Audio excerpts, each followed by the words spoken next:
technology that drives today's vehicles is evolving at a rapid pace. The demand for more fuel efficiency, smarter and safer cars has developed into demand for automotive technicians that have a whole new skill set. In this program, you'll get tons of hands-on training, rebuilding engines, transmission, engine performance and diagnostics, using scan tools and multimeters, and many more things. You can earn a certificate in powertrains, or you complete the associate's degree in 2 years. Whichever one you choose, you're going to get an excellent training. Even if you have a daytime job, there are evening classes for you to take. And if you work in the evening, come and join us in the day.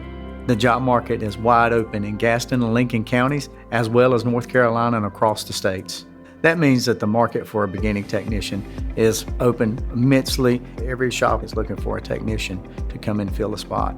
The pay is great. You can earn anywhere from $27,000 to $43,000 a year.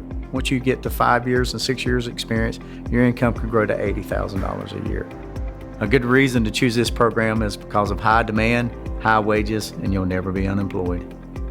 Whether you're planning to enter the field as an automotive technician or would like to advance your career with certifications in specialty areas, Gaston College can help you gain the momentum you need to succeed.